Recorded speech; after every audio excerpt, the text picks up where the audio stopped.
part of my consciousness. So I started playing with telekinesis at the age of 5. And unfortunately, one day my grandmother walked in the middle of me teleporting, toys from one part of the room to the next, practicing or, using telekinesis.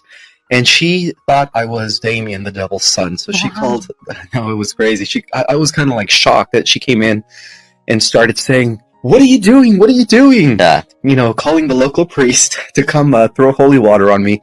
She had no clue. She was unaware. She thought you were just possessed by the devil. Absolutely. Essentially. Totally religious person. Right. Okay. So she called the local priest. They came in with holy water. They sprayed it on me.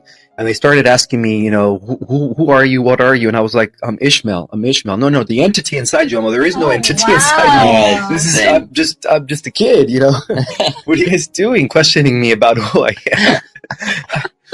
So it was very tough, even recalling situations where I was interacting with my cousins. I was always spacey because I was always a visionary. I was always having visions of the future.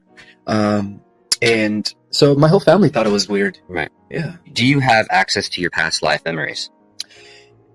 Then I didn't. But after I shut down my abilities due to the religious indoctrination and the, my family causing me to suppress my abilities, I later awoken again during my early 20s. And then that's when I started accessing past life memories as to who I was. I was tapping into what most would call the Akashic records. Yeah. Right. That's awesome. So you are the fantastic author behind Our Cosmic Origin. I'll show it to the cameras. How did this book come about? You told me earlier that it took you 10 years to write. Oh, yeah. The reason being is because I was being guided. The whole time I felt like my higher self, I call it my galactic self. I made a video the other day on Instagram indicating that we star seeds are not only existing here, but we're actually simultaneously existing on the mothership. On a mothership, exactly. Is that considered multidimensional too? Absolutely, okay. Yeah. So we are multidimensional. We just don't have memories or perception of our existence in these other realms and densities or dimensions of reality. But we do exist on different frequencies, right? And that explains why we only use 4%. But we could just answer your question. So I started getting, through my own inherent understanding of things, knowing that I was different, I started getting downloads. I started meditating. So it was through meditation that I was able to actually access information beyond the scope of this realm or this world. I was having memories of these galactic wars that were taking place in our galaxy. In Orion. Well, basically, in Lyra. The wars started in Lyra. Gotcha. Yes, we were attacked by the by the Orions. And so I was having memories as to who I was in those wars. I was actually, the king of Lyra. Were you really? I was. We're speaking with the king of Lyra, everybody. All hail.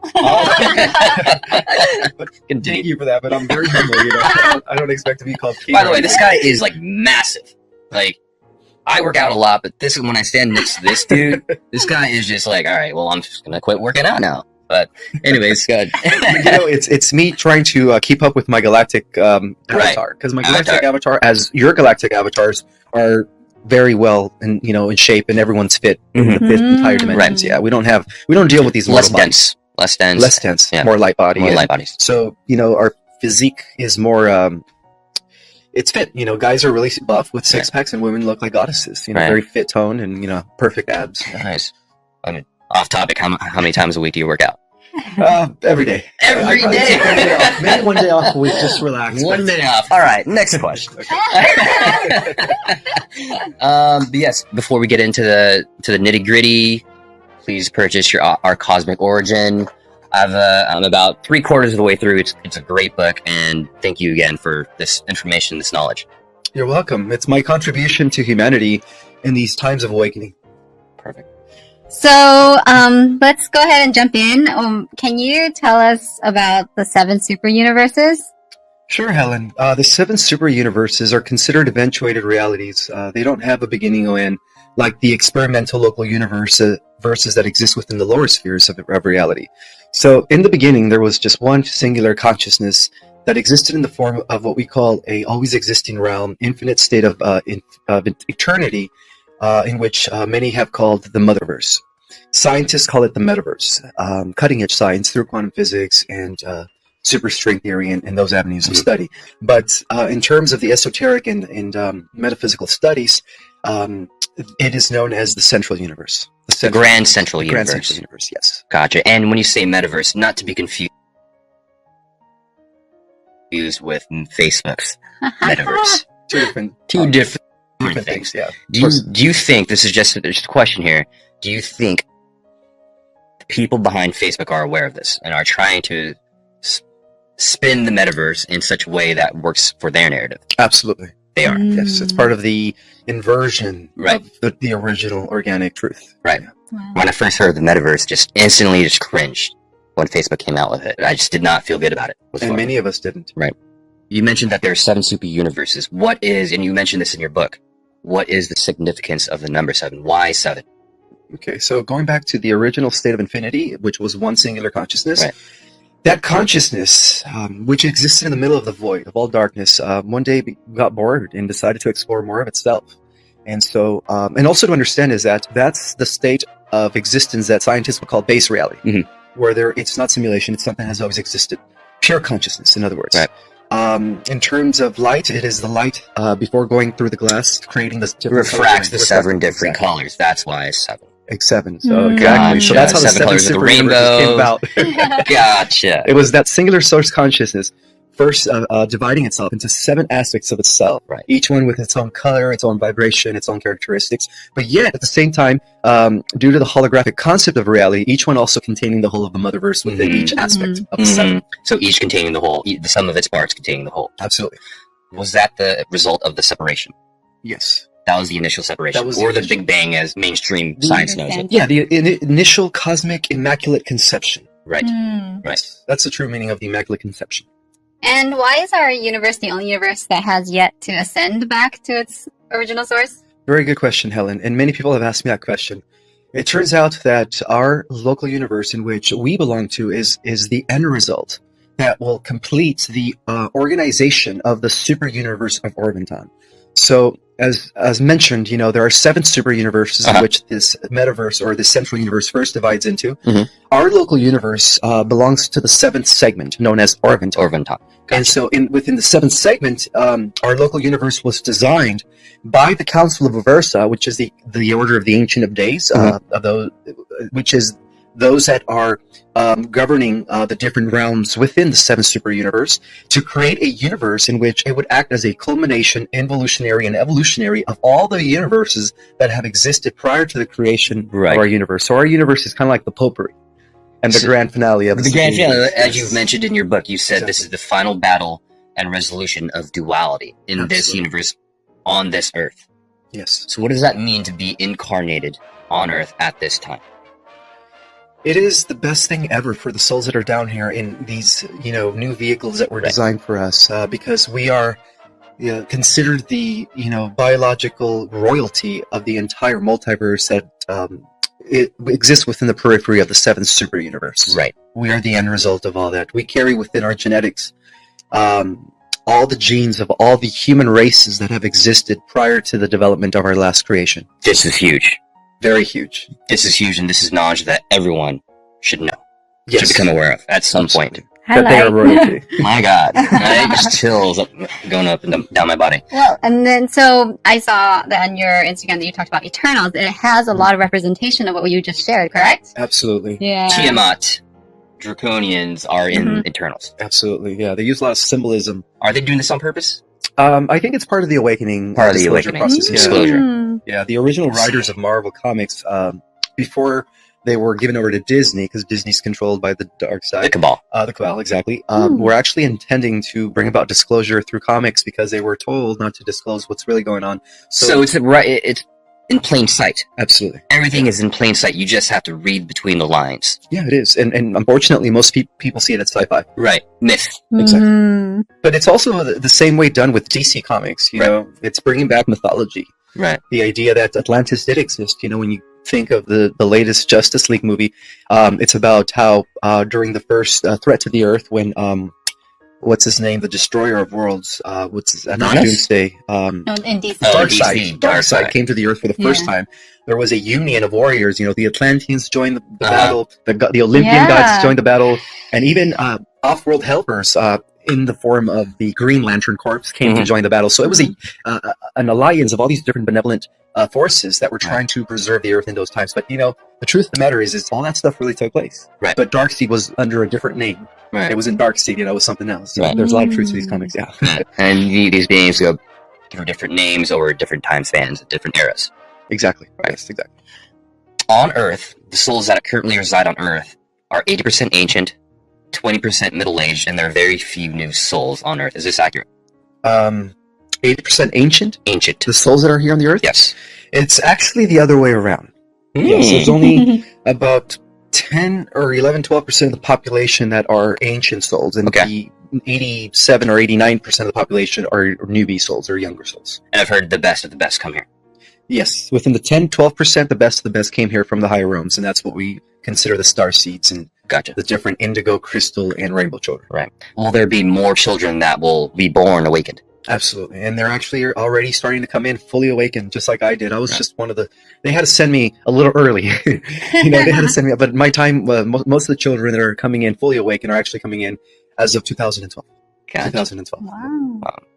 So I want to talk about how there's 3 categories of space-age civilizations. Can you explain what those 3 categories are?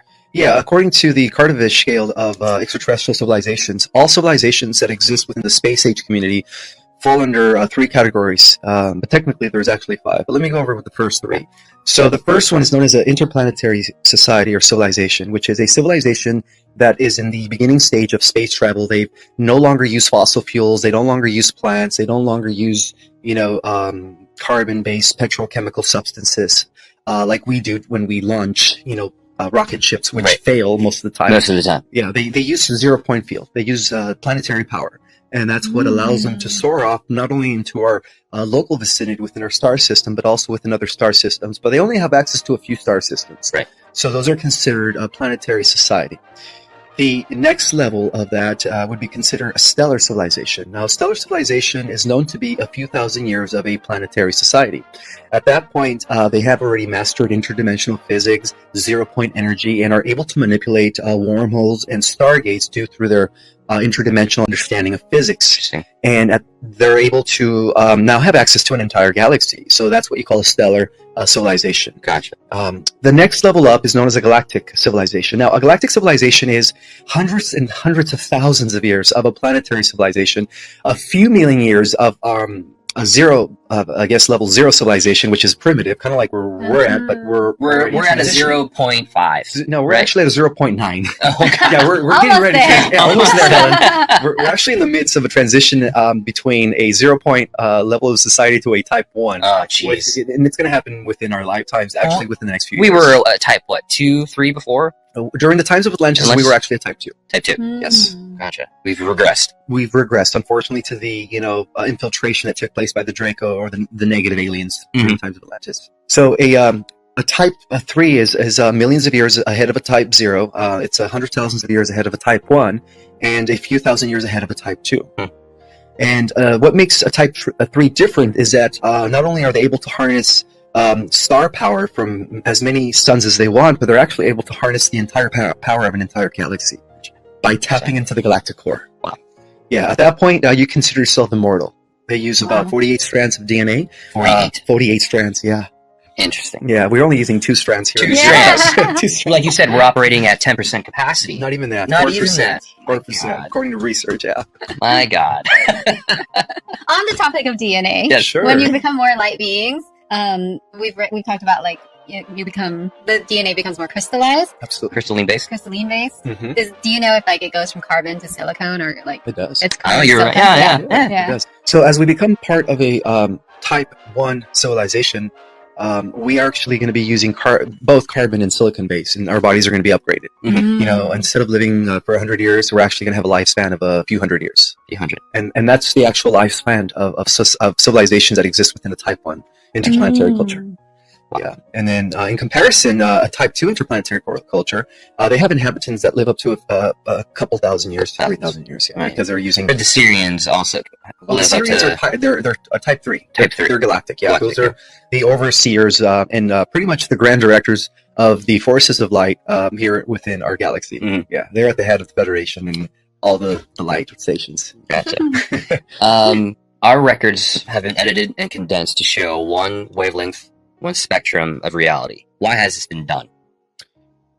Because during the times of Atlantis, the powers that took over not only erased the true history of the Earth, which connects to the galactic history of our Milky Way, but what they did is they took the existing Tyrannusian race, which was a 12-strand race of beings who are our real ancestors. We do not come from monkeys. Let me just repeat that again, people. We do not come from apes. We have primate DNA within us, but we did not evolve from apes. No, Not at all. it's actually the other way around. We came from above. We devolved from galactic humanoids. As you call in your book, involution. Involution, yeah. Involution. Yeah. Gotcha. So we've been part of this process of involution, which is the actual descent of spirit into matter through the lowering of frequency and vibration. Mm-hmm. And so going back to your original questions, the reason we were only led to use only 4% was because the powers that took over actually untangled, or they unplugged 12 strands. We were essentially unplugged. Yeah, we were essentially unplugged from accessing our, galactic consciousness. Multidimensional consciousness, absolutely. And they did it in order to control us. They did it by putting some implants within our etheric bodies, causing the pituitary gland to shut down, as well as 90% of our brain that became unfunctional as a result of these implants. And they did it in order to reduce us down to savages, right above the level of Neanderthal, in order for us to just become, a type of race that would just take orders by these new powers that took over the affairs of the Earth during the Atlantean decline. Yeah. For the non-spiritualists out there who will be listening to this, watching this, the wheels are going to be turning. I hope so. Which is part of the point, right? Yeah. Which is part of the point. A lot of the stuff is I've learned over the years, and it's still, whenever I relearn this stuff, it still hits me in the core. I went through a deep dark depression. We talked about this in the last episode, where I woke up to the society of domination and control. I threw my hands up, threw all the books down, and didn't want to do anything. So just thanks to people like you who continue to put this information out there. So thank you again.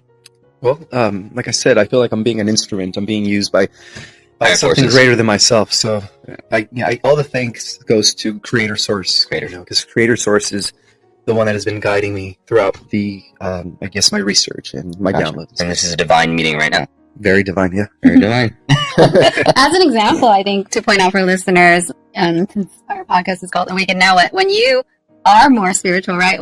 Just like Ismael just exemplified, you really don't feel like it's you, right? Because you is ego, exactly. Right? And you're just here Something to is channel. working through Yeah. Yeah, you give all credit to the collective, the greater, the greater, what I call infinite intelligence. Yeah. Base reality. Base reality, Yeah. as you say. So, because we were unplugged, is that why we are only able to perceive 4% of the universe? Yes, that's a perfect mathematical correlation. We're only using 4% of our full genetic material. Therefore, we're only using 4% of our full mental capacity. And as a result of that, about 96% of our reality has been missing. And this is where scientists put some names and label it, calling it dark matter. Can you explain what dark matter actually is? Absolutely. So basically, when astronomers observe the sky and they see all those galaxies, they're only perceiving the 4%. Those galaxies exist within the 4%.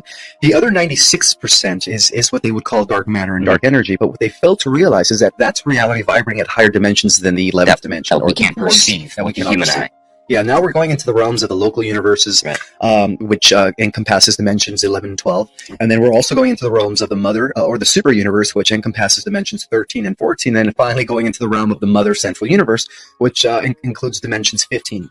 And even within the 15-dimensional higher level of reality, there's also other dimensions that are growing as a result of the expansion of the motherverse. So yeah, we're dealing with infinity. Always infinity. Simply put, there's lots more going on than we can actually perceive. Always. Always. So knowing that Earth was originally known as Tiamat, could you tell us how Tiamat was destroyed? Sure. Okay, so Tiamat was known as a super Earth. Our Earth was 4 times the size of our current Earth. Back then, we were much taller. We were actually anywhere from 12 feet to 36 feet.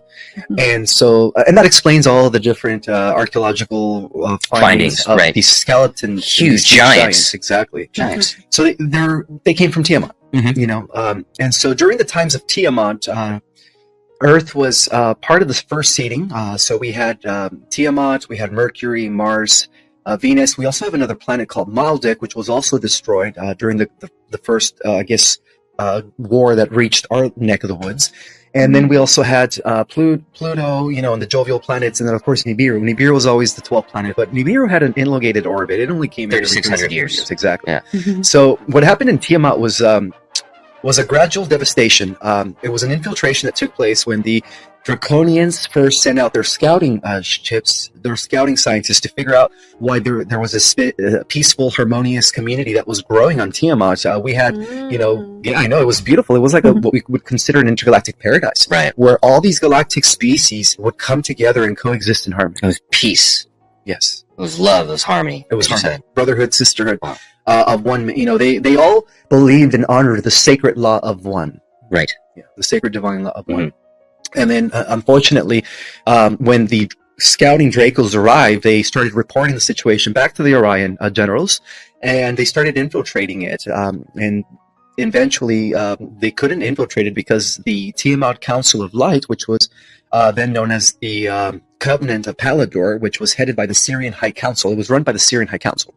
Wouldn't allow for the infiltration to fully take place. So what the Draco did in an effort to overtly try to destroy that harmonious civilization is they pretty much decided to create some sort of weapon system and destroy the entire inhabitants by using this weapon system. But the weapon system was also geared towards destroying the civilization that existed on Mars, the civilization that existed on Venus, and our entire solar system was then inhabited by coexisting galactic humanoids, species that weren't human. We had species that looked like dolphins, that looked like cat people, everything that we have in the animal kingdom. We had species like that with humanoid bodies or hominid The physiques. humanoid template, the 2 arms, 2 legs, 2 ears, 2 eyes. Absolutely. And then of course they had their, whether it was a lion, whether it was a bear, whether some of them had bird faces, but they all had the hominid physique. And it was a peaceful coexisting, during those days. That was like 4 million years ago. And what happened was the Dracos launched a preemptive attack against what I call in my book the first great seeding of our solar system. Right. And then that's how Tiamat was destroyed. They went for the power generators, which was holding the electromagnetic field in place. And then when they snapped those generators, the entire planet went kaboom. So a portion of that planet later developed into what we call now the asteroid belt. And then a portion of that planet also later developed into the new Earth. And that's how the Earth continued. Our new Earth that we're Exactly. currently on right now. Yes, but it was much smaller now. Much smaller. Yeah. A third of the size, you would say, maybe. A little less than a third of the size. Gotcha. Yeah, because about 3/4 of Tiamat became the asteroid belt. So about a third of the size. Right. Gotcha. Wow. How many times would you say Earth was recolonized? Many times. We're actually part of the 5th seeding. 5th seeding. Yeah. That happened after the destruction of Atlantis. Gotcha. Atlantis was known as the 4th seeding. Lemuria was the 3rd. and Mu was the 1st. No, the Mu was 2nd, Mu and was then second. the first one was Tiamat. Tiamat. Yeah. Gotcha. So it's fascinating, like the wording is used seeding. So Earth is considered a living library, is that correct? Absolutely. Okay. So is it true that life from all parts of the galaxy have been seeded here? Yes. Not only our galaxy, from all over our universe, and all over the multiverse that are part of the 7th super universe segment of Orventon, which consists of 100 million local universes. So all the marine life, everything in our forests, all the insects, basically have come from across the galaxy, Across the multiverse. across the multiverse. That is insane. And each human carries some sort of celestial DNA. All of them do, actually. All On of Earth. them do. On Earth. Yeah, we carry the greatest diversity of celestial genetics. Galactic genetics. This is fascinating. That's the involution, right? Yeah, that's the Yeah. evolution, and that's why we're the masterpiece. Yeah. And that's why even the galactics and all the aliens consider us the hope of the multiverse. Because we were actually, in our original makeup, we were designed as an intergalactic race when the Earth was still under the, before it was controlled, or before it was infiltrated by the dark side. We were designed to become the guardian race of the entire super universe of Orventon from this planet. That's how special this planet is. It's very special. It's the hot spot in the universe. Very hot, yes. It's It's the best place to be. There's a waiting line, essentially. There is. For souls to come down here and For souls inhabit to come these down here. bodies, yes. These are the most advanced biological. As we begin to tap into our crystalline silicone DNA, then we are considered the best natural organic technology that has ever been made. Oh my God, this is Fascinating. the body is the most advanced piece of technology on Earth. And it's a living technology It's a inhabited by living technology. consciousness. Yeah, and spirit. And that's Yeah. the difference between us and artificial intelligence. Right. And That's, so, I don't know. I need to highlight that for our listeners. Yeah. Consider Yeah. your body as technology. right, the most, and I tell this to my clients, it's the most advanced piece of technology out there. It requires proper maintenance, the highest maintenance, rather. Yes. Sleep, daily practice, meditation, daily care of your body, watching your Mhm. thoughts, food. And so I implore the listeners and watchers out there to just love your body. Yeah. Self-love. Again, like we always talk And about. care. And count. Skincare. Yeah. Self-care. Treat it like a sacred temple. Temple. It's an ashram. This is awesome, Ishmael. Thank you. I love it. This is what I was born to do. I love Yeah, it looks easy for you. Yeah, it's just Fantastic. And to me, it's more about bringing this information to a wider our audience, because really what we're dealing Which with is our here goal as well. is we want to create this critical mass effect where once enough people become awakened and aware of the truth of the higher picture of the cosmos, I think that's when we're going to be in the initial stage of the age of Aquarius, living Right. a new heaven on earth, or entering the golden age. Right, because apparently we're at the end of the 26,000 year cycle and we're starting another one. Yes, we are. Gotcha. Age This of Aquarius. year or That ended According to my research, and I even say it in my book, by no later than 2024, Earth will be reinstated back to the galactic community okay. under a full, under the councils of light, where there is going to be no more evil. Mm. So we're heading there soon. Yes, that's 2 years away. That's why things feel like they're hitting the shit right now. Yeah, things are accelerating. Things are accelerating. Yeah. Things are accelerating. You just kind of take notice of all the societal issues and planetary issues going on currently. It's insane. It's crazy. Our Earth has been quarantined since the Draconians took over. Mm-hmm. I heard that the quarantine was taken down in 2015. Is that correct? Yes, actually.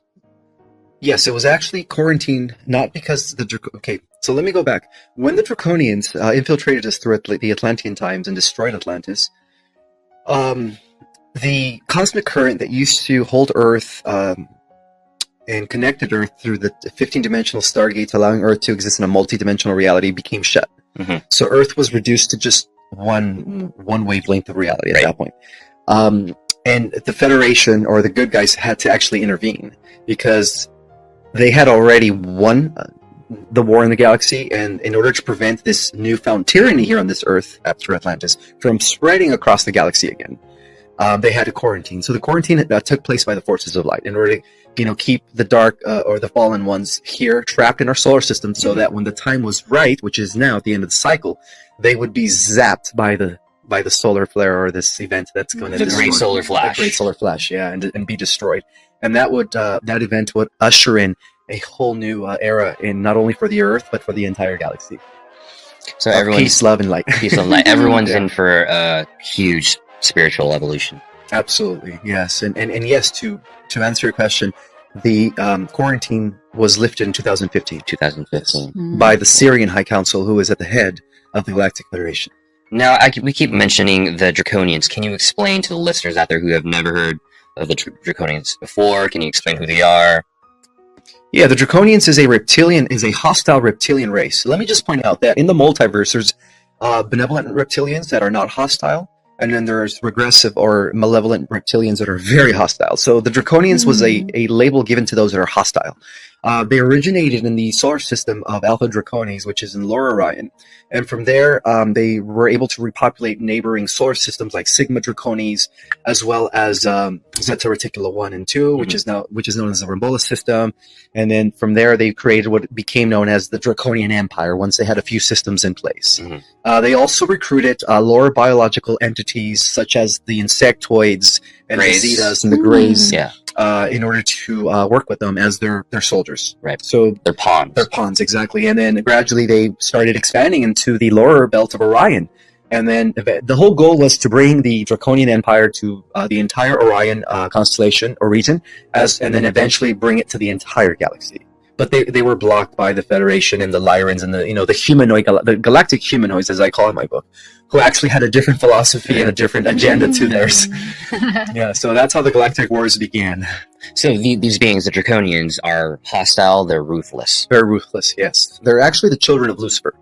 They are what we would consider fallen angels. Fallen angels. And so, because their body, their spirit was not able to incorporate or inhabit an avatar like us, which is what I call in my book the Adam Catmon, which is the humanoid face with the torso, the arms, and the legs. Right. Lucifer developed biogenetically engineered vehicles for these fallen, etheric beings Right.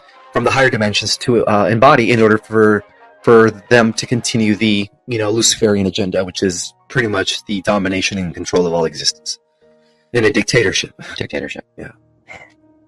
So that's the origin of all dictatorships. Right. That's- It stems from that bloodline. Yeah. Yes, it was a bloodline that was actually transferred to the Earth, and that's who the elite families are today. They're a hybrid between Draco blood and humanoid blood. Right. Yeah, from Orion. They're families from Orion that came to the Earth during the Atlantean times. What is the current state of Orion? The Galactic Wars have spanned millions of years in Orion.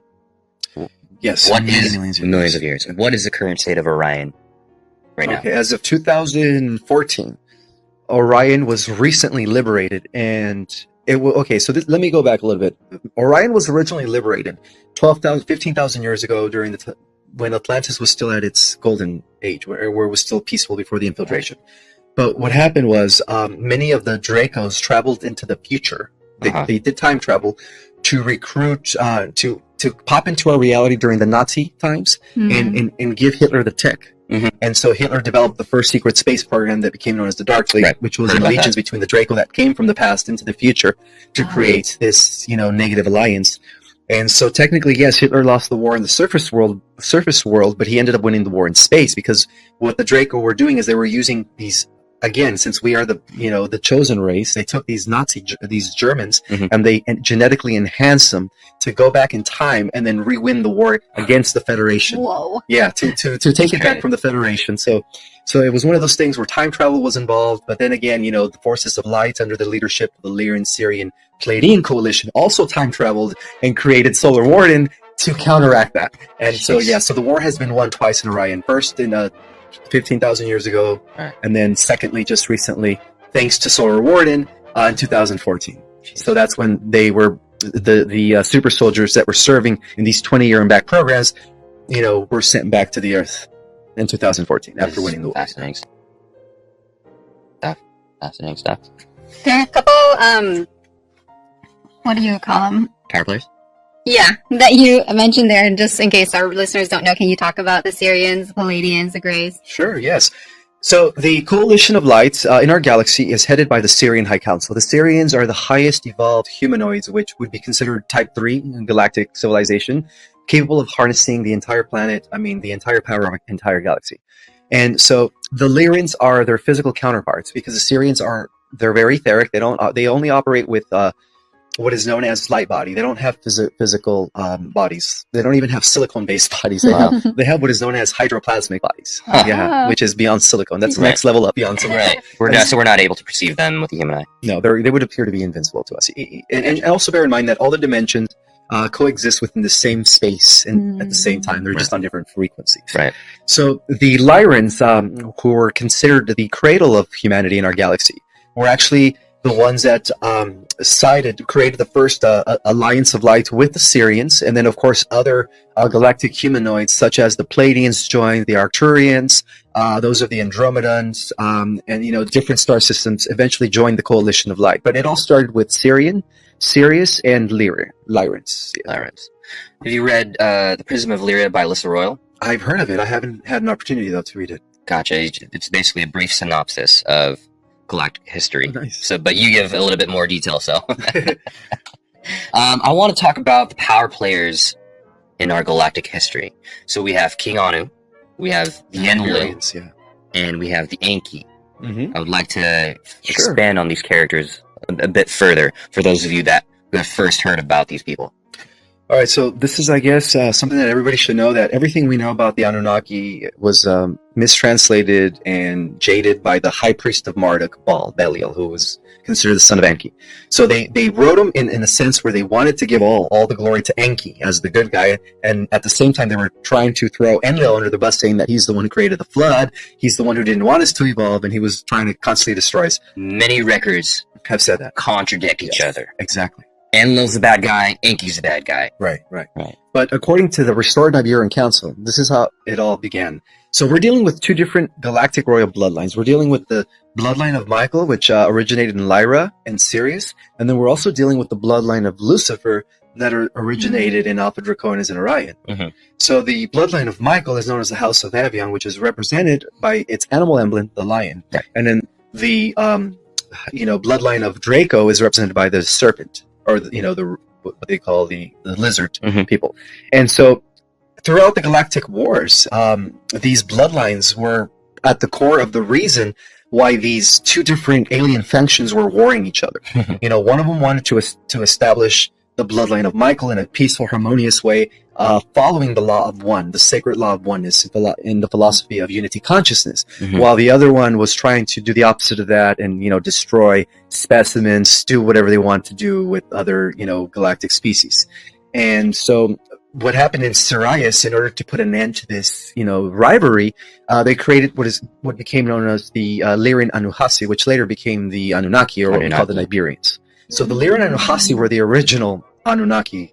They were the Nibirians before they came to the Earth, and they were the lineage of Michael through the Lyran-Syrian alliance. Mm-hmm. And so eventually, when the Draco also infiltrated through their own bloodline, which was a combination of vegan royalty and draconian, and that gave us what became known as the hybrid Draco humanoid seed. They eventually infiltrated Nibiru. And so throughout the history of Nibiru, there was always a conflict because some of the descendants carried a higher concentration of the reptilian genetics, and then some of the descendants carried a higher concentration of the Lyran Michael genetics. So there was always a clash between those two genetics throughout the Nibirian history. So basically, Anu, who was known as the king of the Nibirians during the times that the Anunnaki or Nibirians came to the Earth, had more of the Michael bloodline. So he was the good guy. He was actually, fighting in this galactic war against the Draconian Empire. But for the most part, Nibiru was created as the Battlestar planet to put an end to the Galactic Wars. Okay, that's why they were known as the Defender of the Galaxy. And they served the light under the direction of the Syrian High Council. But what Anu did was, after the destruction of Tiamat, only about 2% of the reptilians survived. 2%? Yeah, 2%. On the surface. On the surface. And in that 2%, we had Dramin, who was the Draconian queen representing the House of Dramin. Dramin. Dramin. D-R-A-M-I-N. Dramin. Dramin. Dramin. And so she pleaded to Anu. She was, held hostage. She pleaded to Anu, please, don't kill me. I will now change sides to the light and give you intel so that you could win the Orion Wars against the Draco Empire. Okay. And so what happened was, one night she ended up getting Anu drunk and started dancing for him, very seductress, and she was a very, even though she was the queen of the Draco, she was also part humanoid, so she represented that mixture. Okay. She was, I guess, very attractive in Anu's eyes during the time of him being buzzed. And so she, according to the original story, she seduced him into having a child with him, and that's how Enki was born. Yes. Wow. When in actuality, Anu, who is a pure stock representative of the Lyran Michael lineage, was supposed to marry his cousin Antu, who was the Pleiadian queen, also descendant of the original Lyran House of Avion. And that's what gave us Enlil. So eventually they had a child, and that's half brothers. Half brothers, yes.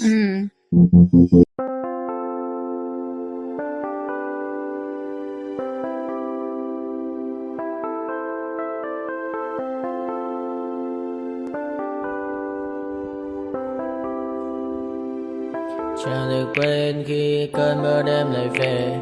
Em đã quên lời thề và ta như đông chìm sâu. Không còn mơ em anh nhạt màu. Em chỉ cần mơ đâu em bay. Chỉ còn là những con mơ vô giá. Cho bên mơ em không mơ anh. Anh một đêm mơ.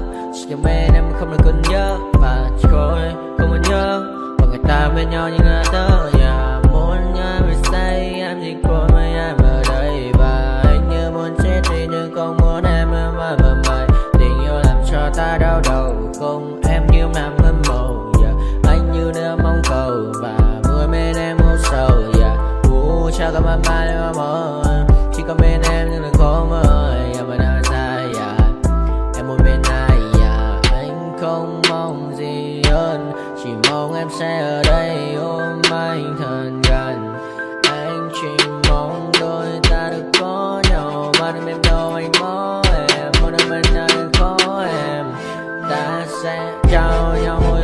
sâu. Ôm anh cứ nữa mà ngâu, và em chỉ nằm đâu. Anh không muốn em ở đâu đâu, một cơn nát thứ anh không mơ cầu. Mà gặp đôi anh mà bên nhà anh chỉ là my friend nhà. Em quên đi bao lời hứa, quên đi cần ngày xưa. Anh như là muốn nữa, em không một chưa. Mà đừng đêm ở đêm, anh như một đôi đi bằng kem, không như là ba trên là đêm, cho em nhiều hơn như là kem. Chỉ cần là mưa thôi, em chỉ cần là mưa thôi, còn ai sẽ là nắng rồi. Em chỉ cần là mưa thôi, cho anh ngồi êm trôi, cho anh được ôm em khi trời nắng và ôm em khi trời mưa. Và có anh có mặt trời, em như là cuộc đời, có được nhau là gặp thời, không cần mưa để mất lời. Anh muốn em mau về đây để cơn mưa ngừng trôi. Anh muốn em là cuộc đời trong mưa mời. Bao con bao nhiêu sự trên đời, anh chỉ mong muốn có em bên người, không muốn được mơ mơ. Chỉ cần mơ sai, em nên làm con tim bút sầu, đừng làm con tim để âu đầu. Yêu em chẳng em mà mong cầu, chỉ muốn có em ở trong đầu.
Anh không to my party, we're just getting started. A life is a dream or a nightmare scarring. Hand me a drink cause I think I'm going all in. Get me a shrink who can catch me when I'm falling. Cover up my scars, flip the handlebars, crashing in my car, wake up in a bar. I'll be a superstar, just on my avatar. This world is so bizarre, empty out the reservoir. Yeah, I'm taking 6 shots, yeah, straight to the face. face, and I wanna get lost, I'm sick of this place. Don't know how to stop when I'm feeling this way, so I'm taking 6 shots till I'm feeling okay. I think I'm going crazy, don't think I'll get home safe. So I'm taking 6 shots all straight to the face. I'm taking 6 shots, are you coming with me? I'm taking 6 shots, yeah, straight to the face. And I wanna get lost, I'm sick of this place. Don't know how to stop when I'm feeling this way. So I'm taking 6 shots till I'm feeling okay. I think I'm going crazy, don't think I'll get home safe. So I'm taking 6 shots all straight to the face. I'm taking 6 shots, are you coming with me? Sometimes you need to let loose, grab juice, get goose, tattoos, taboos, get screwed. Loosen up, buttercup, all those hate comments will never make you feel enough. We're all adequate graduates, hearts full of calluses, but we know calculus. Damn, ain't that fabulous? Can't wait to apply all those mathematicus. But we can't get a job that pays us enough. I'm about to pop up. Fuck you, you're lost. We all know that we never really want a boss. So I'ma do what I want to, something I can't